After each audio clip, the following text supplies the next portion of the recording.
శ్రీ గురు చరిత్ర అధ్యాయము 18. శ్రీ గణేశాయ నమః. శ్రీ సరస్వత్యై నమః. శ్రీ గురుభ్యో నమః. నామధారకుడు స్వామి శ్రీ గురుని లీలలు ఇంకా వినిపించవలసింది అని ప్రార్థించాడు. సిద్ధయోగి ఇలా చెప్పారు: నాయన, అంతవరకు గుప్తంగా ఉన్న శ్రీగురుని మహిమ ఈ లీల వలన లోకానికి వెల్లడైనది. ఇక శ్రీగురుడు తమ గుప్త జీవితం విడిచిపెట్టి లోక ప్రసిద్ధుడై అచటి నుండి వరుణా సంగమం చేరి అక్కడి నుండి కృష్ణా తీరంలో ఉన్న తీర్థాలలో స్నానం చేస్తూ కృష్ణా పంచనది సంగమానికి వెళ్ళి అక్కడ 12 సంవత్సరాలు నివసించారు. అక్కడ శివ, భద్ర, భోగవతి, కుంభి, సరస్వతి అను మహాపవిత్రమైన 5 నదులు ఒక్కటై కృష్ణా నదిలో కలుస్తాయి. అందువలన దీని మహిమ పురాణాలలో కూడా మనోహర తీర్థమని ఎంతగానో కీర్తించబడినది. అక్కడెన్నో తీర్థాలు ఉన్నాయి. అక్కడి నుండి తూర్పున అమరపురం అనే గ్రామంలో అమరేశ్వరుడు, ఆయన సన్నదిలో 64 మంది యోగినులు నివసిస్తున్నారు. అచ్చటి అమరేశ్వర లింగం సాక్షాత్తు కాశీ విశ్వేశ్వరుడే. అక్కడ వేణి నదితో కలిసిన కృష్ణ దక్షిణ దిక్కుగా ప్రవహిస్తుంది.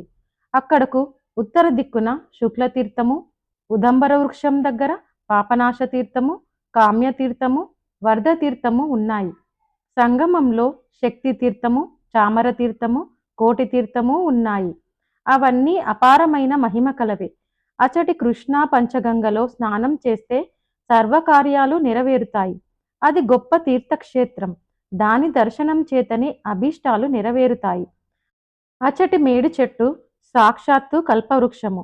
ఆ క్షేత్ర మహిమను వెల్లడి చేయటానికే శ్రీగురుడు అక్కడ అంతకాలం నివసించారు.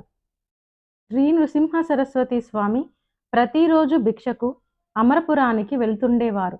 ఆ గ్రామంలో ఒక నిరుపేద బ్రాహ్మణుడు ఉండేవాడు. అతడు పరమ సాత్వికుడు. కేవలం యాయావార వృత్తితో జీవిస్తుండేవాడు. అతడికి ఒక కుమారుడు, ఒక కుమార్తె ఉన్నారు. అతడి ఇంటి ముందు తమ్మపాదు ఒకటి ఉండేది. అతనికి గ్రామంలో గింజలు లభించినప్పుడు ఆ కుటుంబం ఆ కూర వండుకొని తినేవారు. అయినప్పటికీ ఆ బ్రాహ్మణుడు పంచయజ్ఞాలు సక్రమంగా నిర్వర్తిస్తూ అతిథులను తమ శక్తిని అనుసరించి సేవిస్తుండేవాడు. ఒకరోజు శ్రీగురుడు అతని ఇంటికి భిక్షకు వెళ్ళారు. ఆ బ్రాహ్మణుడు స్వామిని ఆహ్వానించి పూజించాడు. ఆ రోజు ధాన్యం లభించకపోవడం వలన వారు తమ ఇంటి ముందున్న తమ్మకాయలు కోసి వండి స్వామికి దానినే సమర్పించారు. తర్వాత స్వామి వారింట్లోనే కొద్దిసేపు విశ్రాంతి తీసుకొని, మీ ఆతిథ్యానికి మేమెంతో సంతోషించాము. నేటితో మీ దారిద్ర్యం తీరిపోయింది అని చెప్పి నిండుగా కాచిన ఆ పాదును పీకివేసి దాని కొమ్మలను త్రుంచివేస్తూ త్వరగా వెళ్ళిపోయారు. అది చూసి ఆ ఇల్లాలు ఎంతో దుఃఖించి, అయ్యో స్వామికి ఈరోజు మనం చేసిన అపరాధమేమిటి? మనకు జీవనాధారమైన ఈ పాదును పీకివేశారే, మనం జీవించేదెలా అని బాధపడుతుంటే ఆ బ్రాహ్మణుడు, సర్వము ఈశ్వరేచ్ఛ వలన మన ప్రారబ్ధాన్ని అనుసరించి జరుగుతుంది. చీమల దగ్గర నుండి సర్వజీవులకు ఆయువు, ఆహారము ప్రసాదిస్తాడే కాని ఆయన మనకెందుకు కీడు చేస్తారు? ఏదైనా మన కర్మను అనుసరించే జరుగుతుంది. నీవు బాధపడవద్దు అని ఆమెని ఓదార్చి దానిని తిరిగి నాటాలని ఆ పాదు మొదట్లో తవ్వాడు. గడ్డపారకు ఒక లోహపాత్ర తగిలిన శబ్దం వచ్చింది. అక్కడ త్రవి చూడగా ఒక రాగి బిందె నిండుగా బంగారు నాణాలున్నాయి.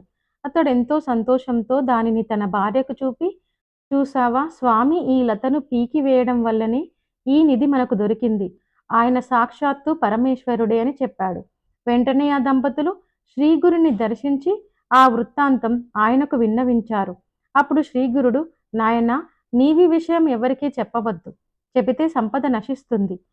స్వధర్మాన్ని అనుసరిస్తూ భోగభాగ్యాలను అనుభవించి తర్వాత నిరామయులై ముక్తి పొందుతారు అని దీవించి పంపారు. శ్రీ దత్తాయ గురవే నమః. శ్రీ శ్రీపాద శ్రీవల్లభాయ నమః. శ్రీ నృసింహ సరస్వత్యై నమః.